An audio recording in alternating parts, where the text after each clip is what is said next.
Support for Lab Out Loud is provided by NSTA, the National Science Teaching Association. Find out more about what NSTA has to offer at nsta.org.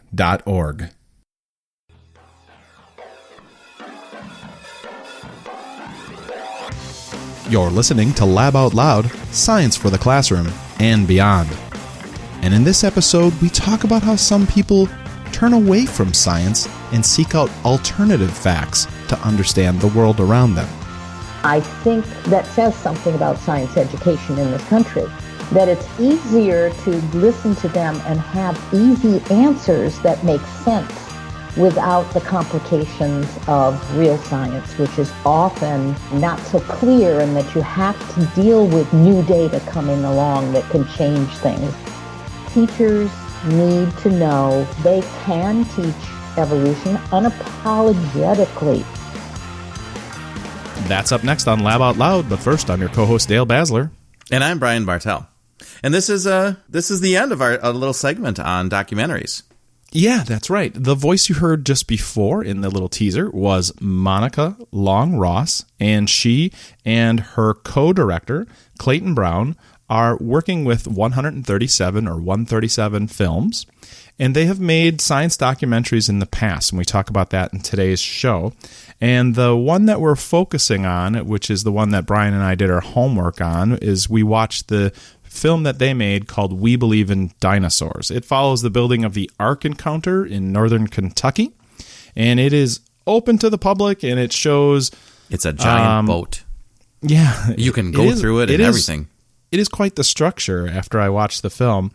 And you might be wondering, okay, why would a science teacher podcast talk about the biblical stories? I think if anything you take away from this episode of Lab Out Loud is that it's important to learn about where your students are coming from, even the ones that come to your class that are going to maybe think of what you're teaching, evolution in this case, but maybe it's climate science or anything, that they're going to think it's controversial. And learn a little bit about their lives. Don't dismiss them. Don't dismiss their worldview. And learn about where they're coming from and see if you can develop ways to still do your job, which is to teach science, but to make that as an opportunity to, still be inviting, to not immediately close a door on them. Yeah, and we're going to talk, of course, about Monica and Clayton's films, and of course, We Believe in Dinosaurs is the last one. We had this segment on documentaries. I should have called it We Believe in Documentaries, Dale. Yeah, that should be the segment arc of all of this. But we've enjoyed going down this, and this turned out to be a fantastic conversation. And you'll get a couple of ideas about how you might address evolution in the classroom while also thinking about the students that are coming into your classroom and what kind of beliefs that they might hold. Yeah, I learned a lot during this interview, and we talk about it in the discussion. When I first watched the film, I was kind of like, why am I watching this film? In the first maybe 20 minutes. Yeah, you texted me.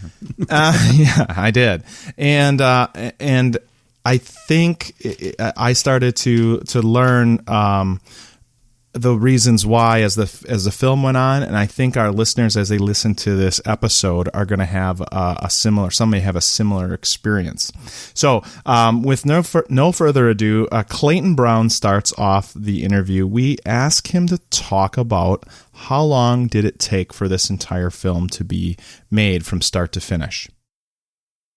We get a little embarrassed about this because documentaries always take, year and a half, 2 years, 3 years, just because the nature of that kind of storytelling is you have to just, in some senses, just wait for stuff to happen. This film took us 6 years, and the previous film that we worked on took 4. And when we were finished with that one, we thought, okay, let's do something faster this time. But it didn't work out. So we started in the summer of 2013, and it premiered in 2019. That's what I thought. It was really a long story. Like, I was actually kind of impressed by how much of the history that it seems like you were cameras ready there for. So it wasn't, there wasn't like a big, summary at the beginning, and then you kind of went into just the end part there. So that was kind of neat. I felt like I was getting a richer story. The longer you stick with it, the more the story unfolds. So that's what's seductive about the long time length is, well, we're still editing, so we could go again. We could go get that. And it goes on for a while. You have to decide at some point you're done. But even that's difficult because you want to keep looking at the story and seeing what's happening now. So we have a tendency to go long. All right. Well, if you started in 2013, was there anything that you wish you would have been able to capture before you started the project? Before? I know you had to wait for a physical gigantic ark to be made, but was there anything ahead of that you had to be like, oh, I wish we would have been there with a camera? I can't think of anything just because we, for the purposes of this story, we did get in, I think, just enough of the preparation and the work they were doing beforehand. I don't think there's anything, because that was the major project they were working on. Before that, I don't think they had anything that was significant since 2007, when the Creation Museum itself, kind of their main hub, opened up. So go ahead, Monica. Well, we really lucked out, I think, because Clayton saw an announcement that they intended to build the Ark, and we started out of curiosity researching the Creation Museum that we didn't know anything about, and started reading on that. And right then we decided that we should get there right now because of the fact that we would be in from the very beginning. So it moved from, if the Ark was going to be the gist of our story, or what we hung the story on, then there we were. They had just announced they were going to build it. Interestingly, we called them pretty quickly as soon as I wouldn't say we called them. We reached out to them and said, we're interested in pursuing this.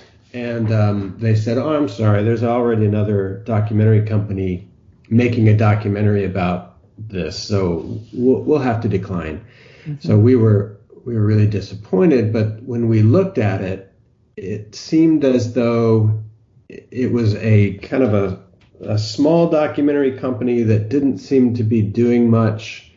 And they maybe their aim was to put it on a local PBS channel. So we thought, our instincts were like, I don't know if this is really going to go anywhere. Maybe we can keep after this in the hopes that something opens up. And it kind of did. Mm-hmm. Now, this was you mentioned that you're in a documentary business. You've done documentaries before. Was this a similar science documentary compared to what you've done before? What else have you done? I guess maybe we'll start with that. I'll do the first. We've done 3, so I'll talk about the first one. Monica can talk about the second one. We started in 2004, and we formed as a documentary company that wanted to approach science with the same kind of sensibilities that a traditional documentary or even a narrative story would have. When you think about science documentaries, you think about Nova, or you think about Cosmos, something like that. And the format of those, they're great, and I like them. But the format is, there's a scientist who explains things to you. It's very didactic and educational. And we did not want to do that. We wanted, I think Monica said this early on, you see on those types of documentaries, the scientists talking about their subject very authoritatively, and then, okay, well, what happens when the camera turns off? What do they do? Do they have hobbies? What do they do in regular life? So our approach was to think about this as the story in which science plays a part, it's a story about science rather than science being something that you teach. So our first documentary was about Fermilab, which is the particle accelerator at that time just west of Chicago. And they were in a race to find the Higgs boson. They were racing against CERN, which had still not been built, and they had a small window of time to make this huge discovery. So we found some scientists there, and we just got to know them, and we kind of told the story of the science of the Higgs boson through their eyes. I watched that. You did? Yes. Well, I took I'm a physics teacher, so I would take my students to Fermilab. I went chaperone for that trip. Yeah, it's great. It's such a beautiful trip to Fermilab. Yep. And I actually remember watching it. Was it an independent lens film? Yeah, exactly. Yeah. I watched that. That was good. Cool. Oh, I love that. That's hilarious. We like to hear that. That's one of ours. That was our first one. And so, as you remember, even if you didn't see the film, you remember that just when they were kind of getting close, the Bush administration cut the funding to the Tevatron. And so suddenly the story suddenly grew in relevance, because now, does America even believe in this kind of science? What are the priorities? What happens to all these scientists who live in this country because of this facility? What happens to all of those grad students? And so it had huge implications, not just for this experiment, but really for America's future as a scientific leader in high energy particle physics. I'll tell you a story about that. So I take my students to the Fermilab, right? And so they come back. First of all, that's something in a normal physics class, you don't really talk about that kind of science too much. But I wanted to introduce them to modern physics, what's really happening, what our tax dollars are being spent on, those kinds of things. And so we'd go to Argonne and Fermilab in the same trip. And I showed the video, essentially at the end where they fill the hole back in. And I had students that were so essentially upset at our nation. Yeah. Like they were like, why are we letting CERN do this? Why couldn't we do that? They were so frustrated by that. And it was interesting to see their youth and their feelings about that. Yeah. But you didn't start the story thinking that there was a political slant to it, but that came through as you were filming it? Correct. Yeah. Mm-hmm. Because, the lives of all of our, let alone the life of the facility, but our characters that we were following were just devastated, on a personal level. Yeah. And there's kind of a moving scene where this wasn't a main character, but this guy named Joel Butler was, one of the leaders of certain experiments, and he was a little bit older, and he was saying, I remember when science was kind of the thing, and everyone loved science, everyone respected science. It meant something to be a scientist, and now, and this was right also in the age where the politicization of science was really starting to happen. And so science itself was being questioned and doubted. And, as an older guy, he was just totally saddened by this. So it was kind of emotional, which you don't usually think of science stories being emotional. And that's kind of what we set out to do, not to tell emotional stories, but to reveal that there is a human aspect and a dramatic aspect, and there's suspense and sorrow and elation and all of these things in the world of science. It's not just people pointing at charts and graphs and explaining things to you. Sure. Did that happen with the second film too? So the second film, when we were filming The Atom Smashers, one of the scientists, one of the physicists in the film, I said to him, we're filmmakers, we're storytellers, and we really noticed that scientists do not have the eureka moments where they jump up and down and scream like they do in the films, in fiction stories. They seem extremely cautious. And he said, oh, absolutely. They call it opening the box. And the data is in there, and when they open it up, they look at it, and, they do the reproducibility and everything, and they're so careful, and we're looking for these, storytellers, and we're looking for this, woohoo, we found it kind of thing. And it was interesting to hear they don't do that, but this man stands there, this scientist stands there and says, well, we don't want a cold fusion moment. Clayton and I sort of put that in our back pocket. And when we were getting done with the Atom Smashers, we started talking about cold fusion and the cold fusion story.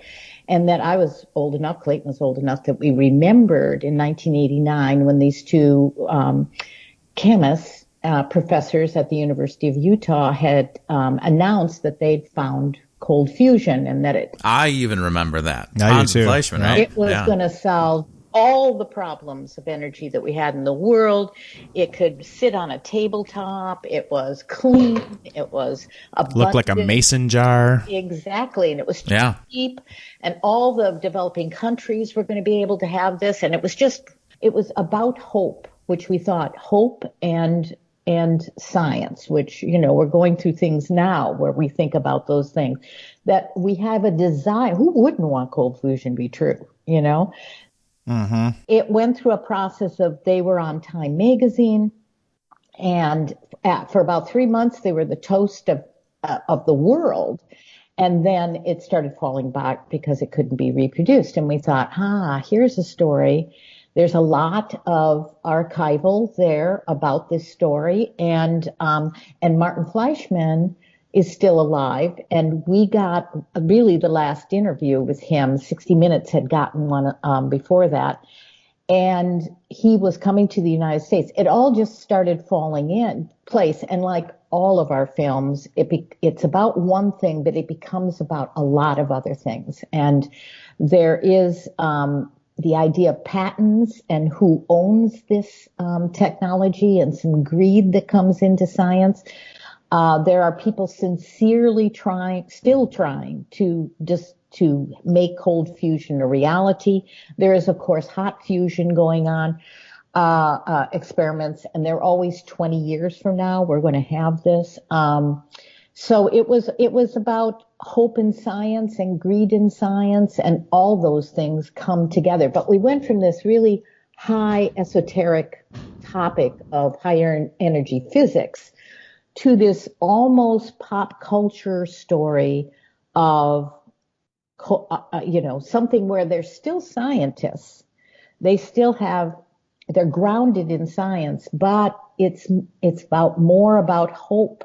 They've let hope get into there. And there is some data changing in the project and in the film. So it's called The Believers, and it's about people who believe a certain thing.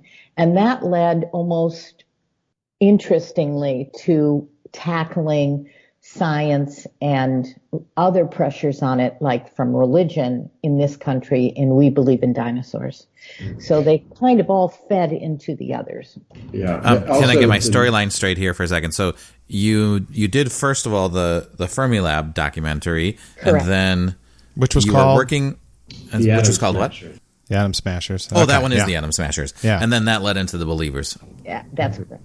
Got Okay, it. good. Okay. And The Believers also, of course, the media plays a huge role because they made their announcement not in a peer-reviewed journal, but at a press conference. And that, in the world of science, that's kind of taboo, and that certainly got the scientific world off on the wrong foot, and they kind of exacted their revenge later at a certain physics conference where they just decimated the results.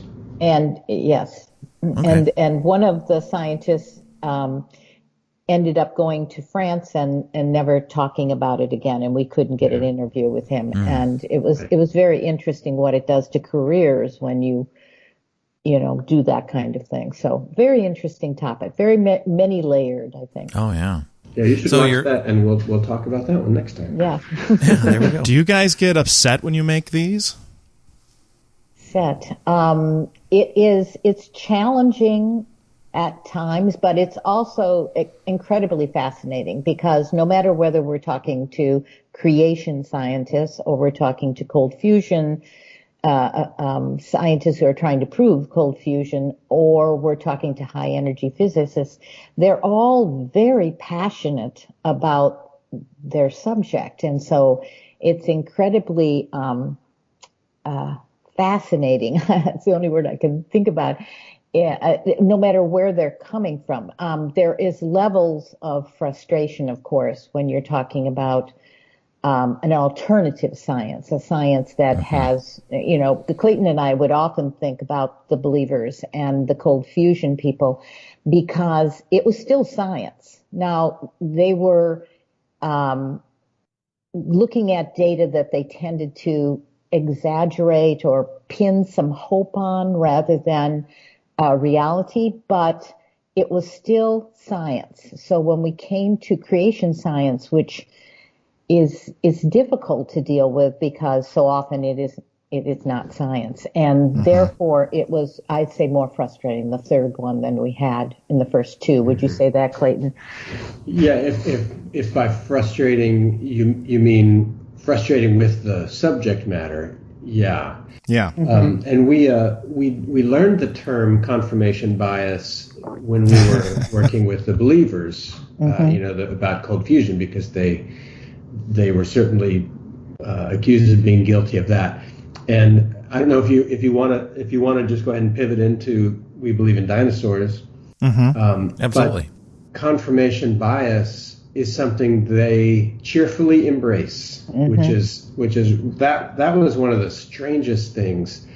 And I don't know if the one of the fascinating and frustrating and kind of shocking and amazing aspects of this, and I'll call it a belief system because it really is not science, although they think it is and claim it is science.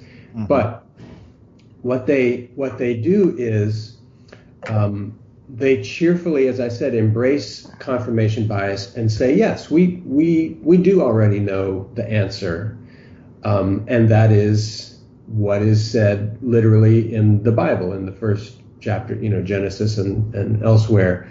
So yes, we do already know our answer. And mainstream science does the exact same thing. They already know their answer, and it's evolution. And so we both do that. I don't think they would say it's called confirmation bias. They call it their worldview. And they say we each have our worldview. They have theirs, we have ours. Here's the best argument we have, and we think that argument wins. So you should decide which one you think works better. And of course, on many levels, that is just absolutely the opposite of the way science is supposed to work and the way science does work. And so by doing that, they kind of efficiently, with one stroke, erase any legitimacy that mainstream science has by claiming that it also is only about confirmation bias. And so just pick which one you think is better. So that makes which one conforms to your beliefs. Yeah, or even that, but also which one you think wins in the competition for things that make the most sense. And of course, one other quick point. One of the reasons that they are so convincing, as David in our documentary says, they come along and fill the gaps that everyone has in scientific knowledge with these very easy to understand, complete, definitive answers. So for the layperson, it's very easy to say, oh, okay, that makes sense. Whereas in the world of real science, as you know, it gets messy, it gets complicated, it's hard. As Dan says, you have to have a degree in geology in order to understand why the claims they make about the fossil record are wrong. Well, Ken Ham even says, in his announcement for the big Ark, he's like, come in there and you can talk to our PhD scientists. You won't understand them, but you can talk to them. Right. Nothing surprised me about watching the video in terms of, well, actually the Ark is pretty large and impressive. I would say that. But nothing surprised me about Ken Ham, because that guy had, for my entire teaching career, he's always been about the merch. It's always about the merchandising. It always has been, and this one is just taking it straight up to Disney World levels. Yeah. When we were in the warehouse there in the shots, warehouse, I said, so this looks like the pictures I've seen of Amazon warehouse, and he said, yeah, we've got an Amazon fulfillment center down here. We patterned it on that. Wow. So, it's their fulfillment center is what that is, and it's full. As you mentioned here, you had some preparation for this with your other films, and I can imagine you going into this thinking, okay, we're prepared for this. We kind of know what to expect when we go into the Ark, I guess, as you might say. Was that the case, or did you feel a little blindsided? We went, the first thing we did was the Pittsburgh conference that is in the film, the Creation Science Conference. And when we were, I would say, a little shocked by the amount of literature that was on the tables, some of the posters, the fact that it was absolutely packed, and there were papers being delivered by PhD scientists that oftentimes ended up with claimers like, well, we don't know what was there because we didn't have witnesses, and therefore God could have changed the age of this or the temperature of this. And I can remember Clayton was behind the camera, and Amy and our producer, Amy Allison, was there. And we were holding hands a lot of the times because it was like, what is being said? I don't understand it. So there that began it, but we were pretty much ready for it by the time we got to the Ark. But yes, that conference, I think, was an eye opener to us. And there were discussions that went on that was very painful for me, because there were people there who said, we welcome talking to you, but we don't want to be on camera. And Clayton had this discussion with a man who runs, I believe it is Clayton, correct me if I'm wrong, dinosaur fossil trips.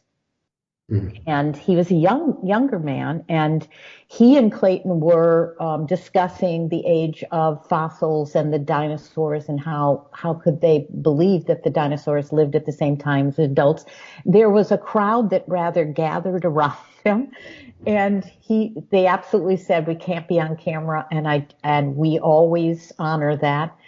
And therefore I had to just stand there and listen. And it was difficult because I so wanted that on camera. But, and you do miss some of those things. So there were people going to there and going, I don't think so. No, there weren't. No. Oh. No, it was full belief system. No skeptics. No skeptics, except for the one character or one person that you followed. I forget his name, but he was David. David, yeah. Okay. He wasn't. That's hilarious that it's David too, by the way. Yeah, David was not at that conference. Right. We met. I'm thinking of the opening and stuff. Yes. Okay. One other note about that conference. One thing in that conversation Monica's referencing, it was an educational experience for us on a couple of reasons, in a couple of ways.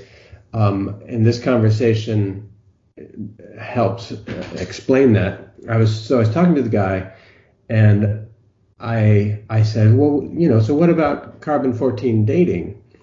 And he was right. He was ready, and he said, well, you see, we fully know the decay rate of the carbon molecule now, or the carbon atom. We know that now. We can measure it, and it's very well known. But we don't know how it might have decayed in the past. God might have made that carbon atom decay much faster back then. So we don't really know. And right there you go, oh, those are the rules that you're playing by. So it's like you embrace the science of happening right now, but in the past, all bets are off. And also the rules are basically that here is the script, stick to the script. If you get a question, turn 4 pages ahead for that question. It reminds me of like telemarketer training when, someone calls you and you get a, like, oh, I don't have the right time for now, and they can just turn to, they have, canned responses for everything that you can throw at them. I think that's true. As David says, it's called Answers in Genesis. Yeah. Yes. And they have the answers. That's right. But what's different about what you're describing is maybe a touch of insincerity. What struck us is that they absolutely believe it with conviction. And one of the things I talked about that conference being very educational for us, one of the things we took away from that was, okay, we're not going to argue.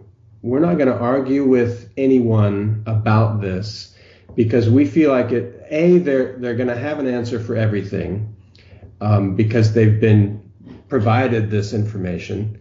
But B, we need to hear it from them. That's more important for a viewer. It's more important for the story to just hear what they believe in this kind of unfettered way. So when we had lots of conversations, Monica, Amy, and I, about what we were getting into.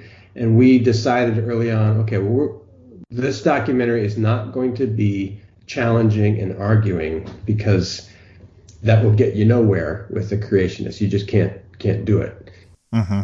And the other decision we made was not to mock anyone. Right. Mm-hmm. And by making a satirical kind of film, not only would we only be preaching to the choir, but we wanted generally people to watch this, but it's also lets the audience in many ways off the hook. And they could say, oh, it's just this crazy group in Kentucky. We don't have to worry about that. Yeah. And so those kind of satirical moments in films or all about those films have already been made. So we decided to go in there and open a window or, let some people look in and have them tell us. So we'd ask questions exactly what they believe, not arguing, nor interrupting, nor editing it in a certain way. There they are. This is what they believe. They're very sincere about it. And that is the challenge to science. This is not cynical. This is not, we've got the answers because we're arguing it in a political way.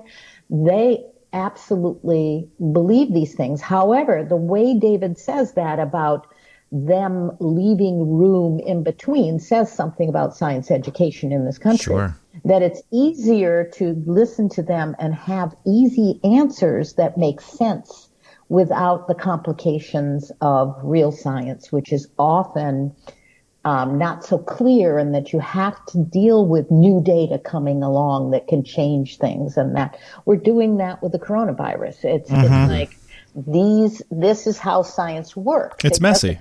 It's messy and it's long. It takes long time to find out the answers, whereas they have the answers so clear that filling doubt holes. Exactly. Yeah. I was gonna move right onto it, and you've hit it already, Monica. Is like, okay, so we're a podcast for science teachers with the National Science Teaching Association. So what do teachers need to know from watching the film? And I have to say, last night I started watching the film, and I'm like, wait a minute, why am I watching this? Because it did seem more of like a civics-y kind of film, a political, it didn't have the we're going to learn about science kind of stuff, right? Mm-hmm. And then I think as I was evolving as I was watching it, by the end, I'm like, this I think is Dale important. Even texted me last night and wanted more clarification about it. Yeah, I was like, who are we talking to one more time? And I was like, this is something that I think if I was a science teacher, I am a science teacher. I don't know why I said if. As a science teacher, let's say I'm a brand new science teacher. I start off. I think it's going to be problematic if I don't know that these viewpoints, these worldviews exist, and they exist with the sincerity that you were able to show. Yes, and I think that I went into it thinking that it was wrong to ask teachers to have to say to a class, all right, this is a science class, and I am going to teach science. Now, I know some of you, and I'm going to be teaching evolution, and I know some of you don't accept evolution, but that isn't my duty here. My duty is to teach you evolution. And I thought, why would they have to do a disclaimer? Why would that be necessary? But I came to the conclusion that if you know this exists and you can let them relax a little bit and teach them evolution, that might not be such a bad thing. And we had Randy Moore, who's a professor in University of Minnesota, who studies creationism. He said things like that. And he also said, I said, well, what can science educators do about this? And he said, teach evolution. Unapologetically teach evolution. And I think if teachers are not aware, or there is a certain percentage of teachers who say, I'm not teaching evolution, that's too controversial, some parent will disagree, so I'm not going to go there.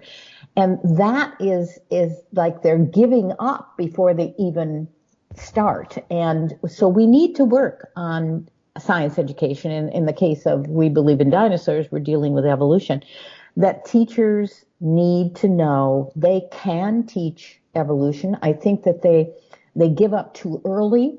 They can do a mild disclaimer, not saying that, we're going to give you an either or, which is what the creationists want happening.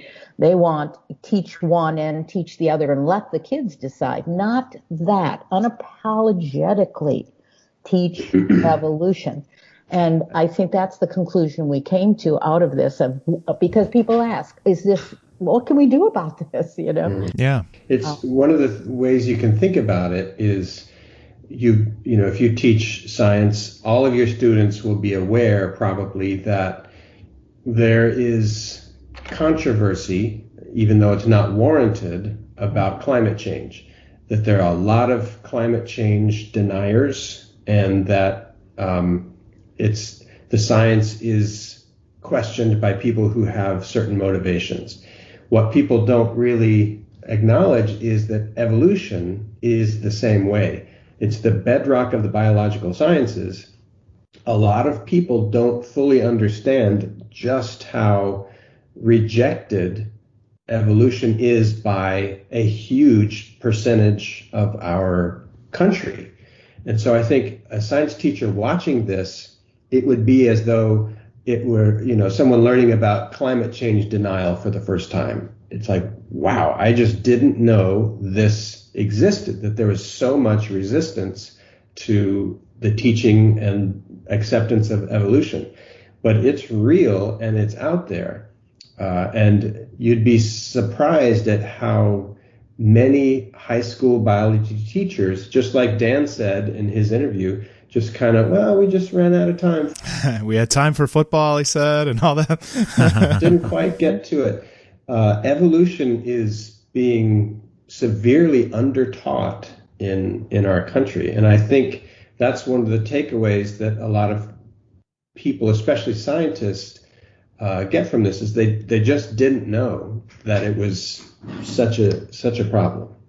Is media savvy partly to blame in this? And I think about where we're in a charged environment where it's easy to capture what people say and share it and misrepresent it. I can see some teachers being afraid of students capturing that in the classroom and then broadcasting that misinformation as well. Mm-hmm. Do you see any of that? Broadcasting which misinformation?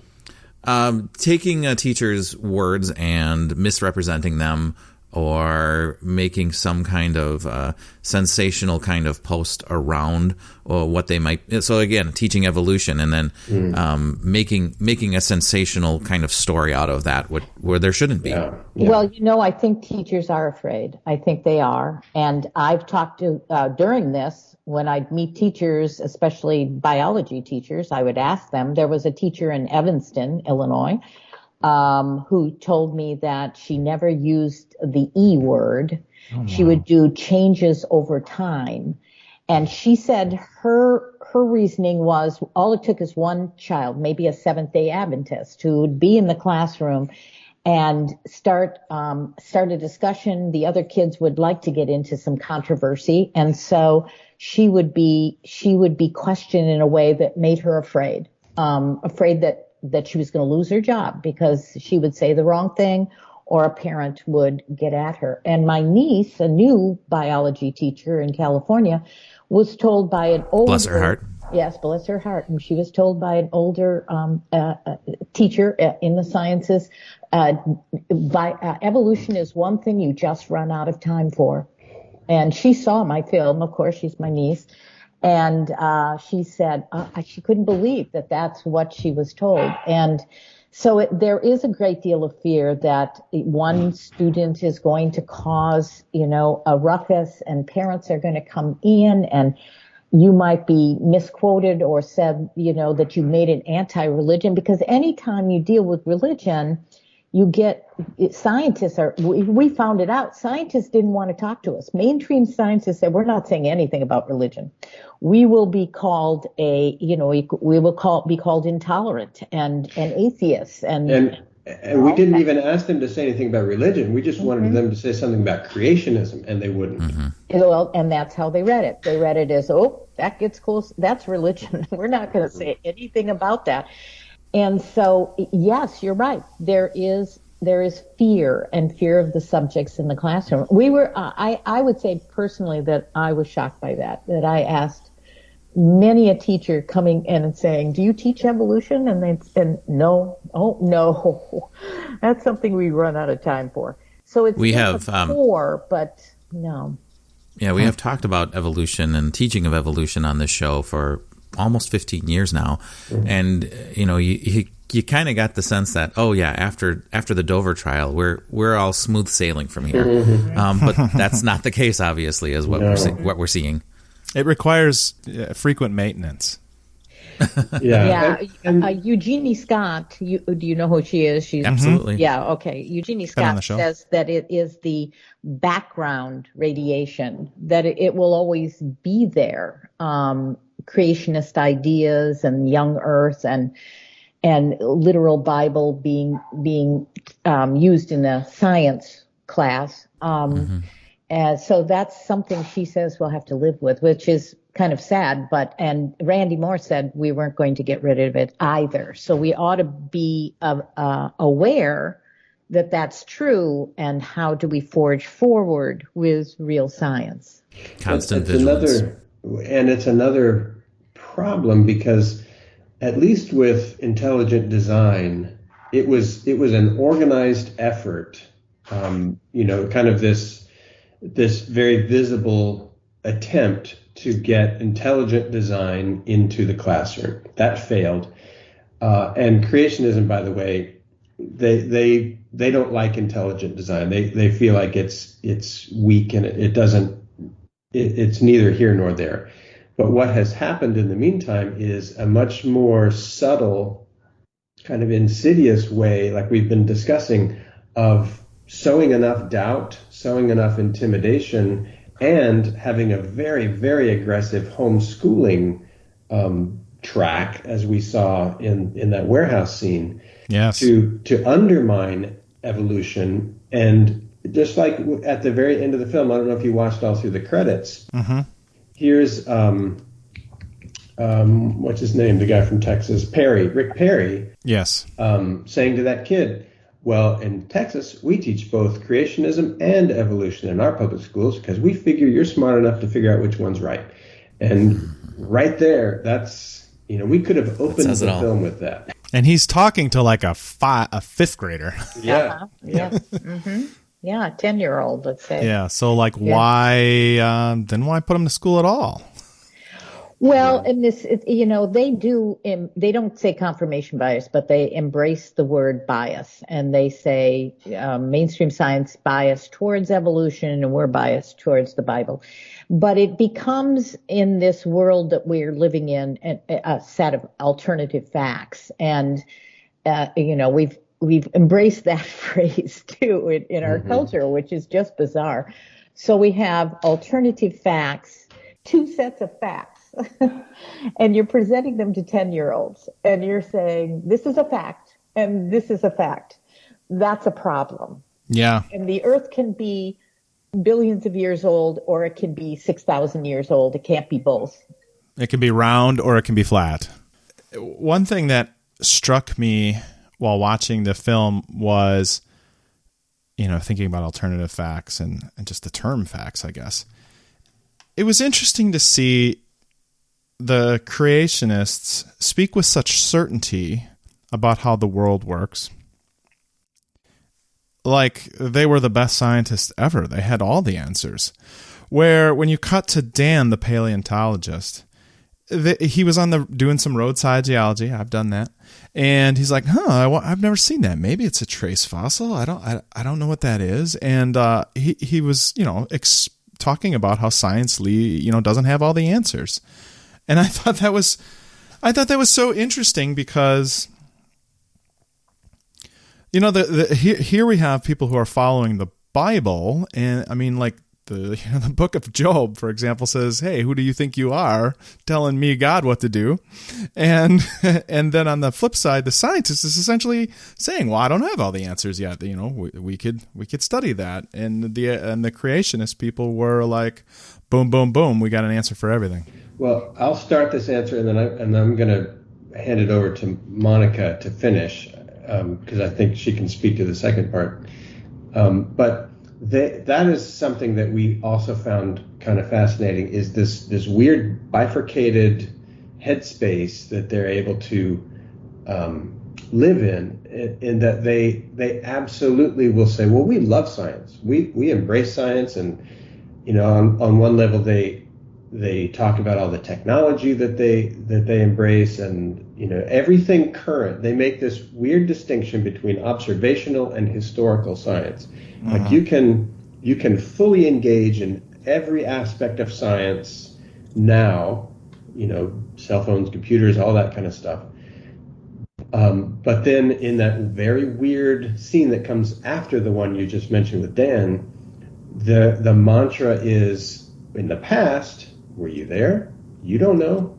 It's like for some reason all of historical science is off limits because they feel as though we weren't there to observe it, so therefore God could have been doing whatever he wanted.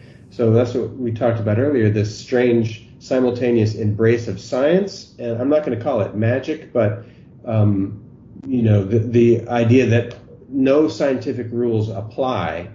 They can hold both of those in their mind without any problem. And I'm going to ask Monica to address this part, because when we were talking to Georgia Purdom, one of their main scientists, you asked her about faith. I did. I said that I was raised a Christian. I was actually raised a Catholic. First of all, I tell audiences when we went to faith-based colleges with this film, which was very interesting, I told them that I was never asked to make a choice between my faith and believing in evolution, and that I felt very empathetic and sympathetic with them both, with the students, because that must be a very hard choice to make. But when I was sitting with Georgia Purdom, I said that the way I was raised, faith was supposed to be enough, that it was almost blasphemy to say that you needed proof, that you needed some kind of backing before you were going to believe, that belief came out of faith. So, and she then said the thing that they know, the answer. I mean, she turned the scientific method on its head, and we watched her do it, that we have the answer, and it's in the Bible, and we know that that's true and dictated by God, and therefore it should be shown to be, science should prove it, and it does. And when she said that, it was like, wow, so you start at the end and you have the conclusion of the experiment, and then you build it out to prove what you already know is true. And as far as faith versus proof, she kind of talked around that. I don't think she even, she either didn't see that. She's younger than me, and maybe, I don't know, maybe they're teaching in a different way in the evangelical world, but she did not seem to be upset at all about that faith. But I will tell you the story in Kentucky, that we went to a faith-based college, and the moderator said that he thought the film was about humans, our relationship with God. And Clayton just looked at me like, that's not the film we made. And I said, Clayton and I made a film about science and the pressures on science. That's what our film is about. But you, looking at these students looking up at us, have a different problem that you see in here. And that is, what are you going to do with Genesis in the Bible? Do you, as faith-based people, do you have to literally believe the Bible is literal? Or can you see metaphors, and can you see what David came to see in it, that it has great truths and great teachings to bring to you, but does it have to be a science book, a textbook of science? Is that what you're being told that it has to be? And you got to talk to each other and to your parents and to your pastors, and you have to decide on that. We don't have that pressure on us because we were not asked to do that by our upbringing. And I feel for them. I really do feel for them. And they just looked at me, and several of them came up afterwards and wanted to talk about the pressures they felt at home and that they felt in their churches, and that they didn't want to be there anymore. And I recommended to them that they reach out to David, who has been on Huffington Post and other places, and because David went through that journey too. And we were amazed. Almost everywhere we go, we get several people who are going on that same journey of coming from this faith-based and very narrow faith-based view of science to wanting to accept a greater, as David says, the world, the universe is so much richer and so much more open to me now. Yeah. So yes, there is this conflict, which we went and found the Baptist minister to speak to this, because in many cases they're being told that it's neither or. And many faiths in this country do not require that you believe in the Bible in a literal way, especially Genesis. So there you go.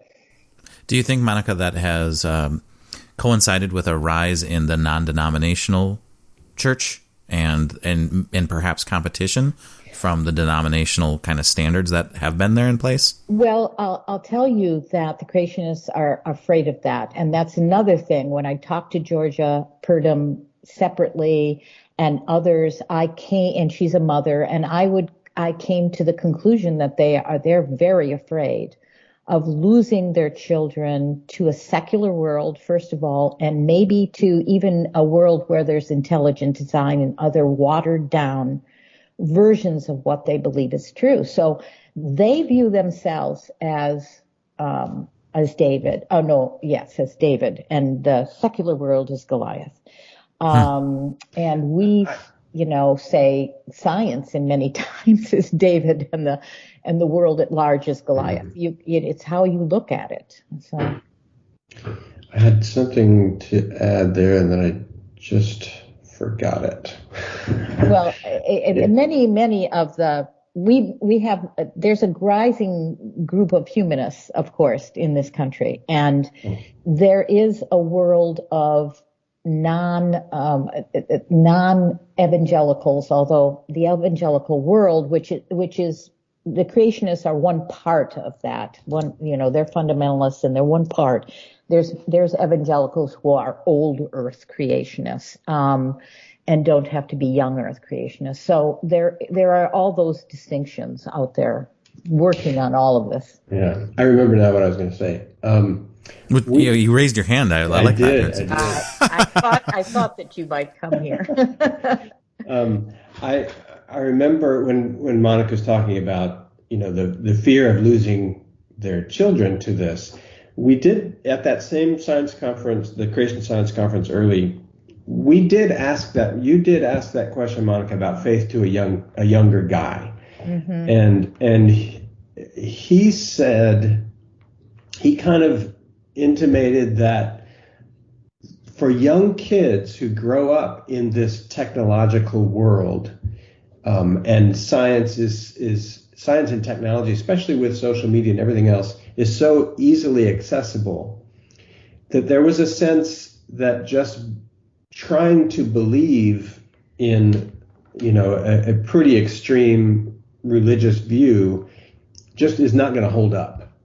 And so his implication was, we kind of need this evidence, this science scaffolding to be able to kind of feel some pride or confidence in our religious belief system, so that when people would make fun of us or challenge us, we can say, oh no, it's scientifically provable. Here's a textbook. Here's there was a sense of pride and confidence that came from this supposed rigorous science background that they could hold up and as evidence. So I think that it is in some ways a defense mechanism against this attrition that Monica's talking about, and they would say this. Georgia said this when she was addressing a crowd. You got to send your kids to a Bible-believing college, because statistically that's where kids fall away from the church, is when they go to college. And so they're very, very aware of just when and how and why kids fall away from the church. And so it's an active pursuit on their end to try and keep their kids. Funny enough, they're using data to that end.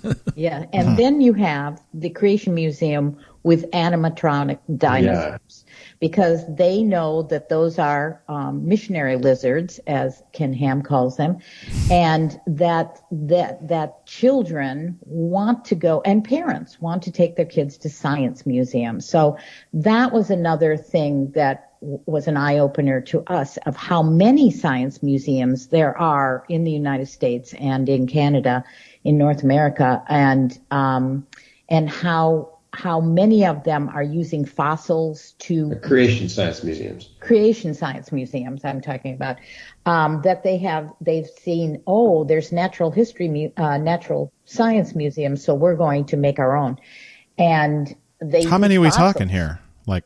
And Randy had a number that was bigger than mine. I think I found 17.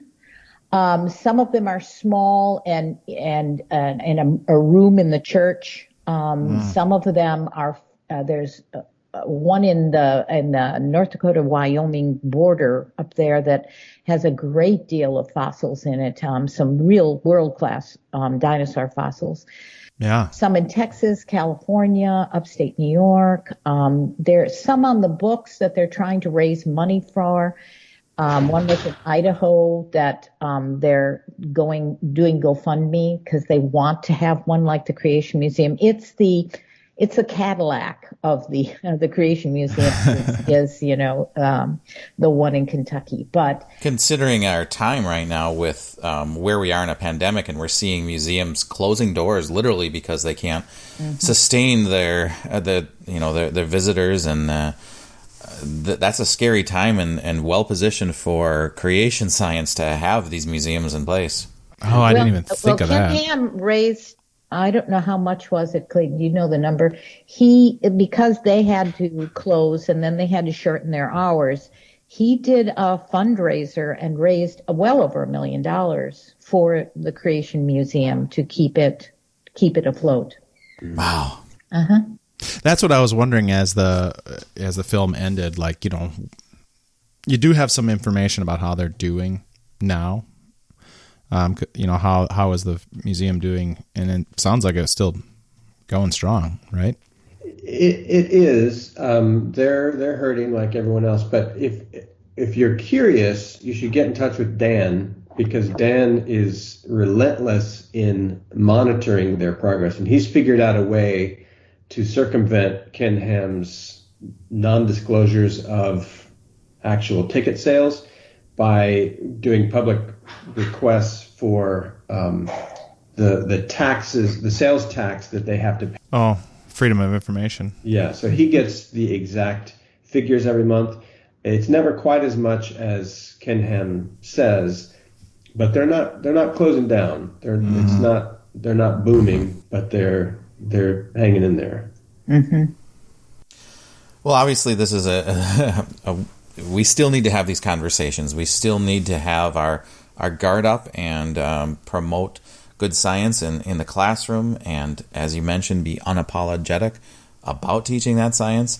Awareness of the students that are coming into our classroom too, with the environment they're coming from their home into our classroom, and just, I mean, Monica, you said it about before, somewhat of a disclaimer, so they can kind of take a breath and maybe learn some biology. I'll tell you, I checked that out with Eugenie Scott and said, is this okay? And she also embraced that and said that if you can get them to take a deep breath and then learn evolution, you're way ahead of the game, instead of having them nervous and have to reject that. And so that disclaimer, which I went into this project thinking that was a bad thing. Why would biology teachers even give it a moment?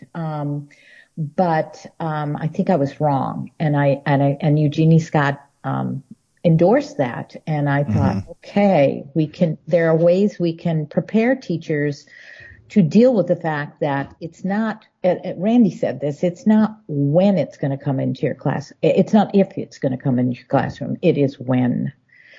And so all teachers across the United States are experiencing this. Mm-hmm. Randy also said far more important than college, and in essence he said by college is too late.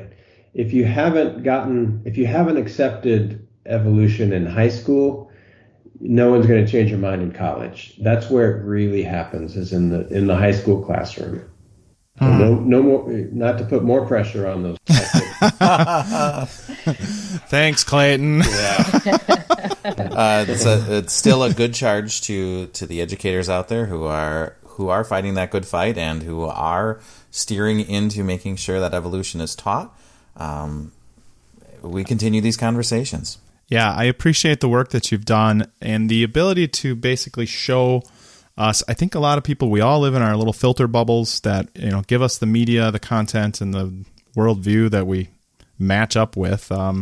And this is a good film. If you're a science person, it gives you a window into a world that you're maybe not seeing on a regular basis, and helps you understand your students more and your neighbors more, possibly. Yeah, and we should say it's available on Amazon Prime and iTunes movies. I'd also like to say that we have had educators and scientists afraid to watch it because they think it's pro creationism, and we want to clarify that it is.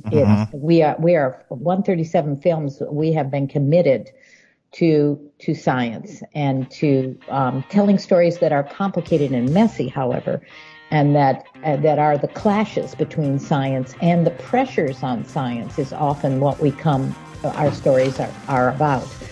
So don't be afraid of it. If you're coming out of the science world, don't be afraid to watch We Believe in Dinosaurs. Well, excellent. Well, thank you so much for your time today, and we wish you luck on the next project. Thanks very much. Really appreciate it. Thanks for listening to this episode of Lab Out Loud. If you'd like to learn more about some of the things discussed in this episode or previous episodes, you can find show notes at our website, laboutloud.com. If you have a guest idea or a future topic that you'd like to see on Lab Out Loud, go to our contact page and send us a message. Also, you can subscribe to Lab Out Loud on your favorite podcasting app, such as Apple Podcasts, Spotify, Stitcher, Google Play, or wherever you like to find podcasts. While you're there, leave us a review and rating. Your input helps others find our show. Thanks again for listening.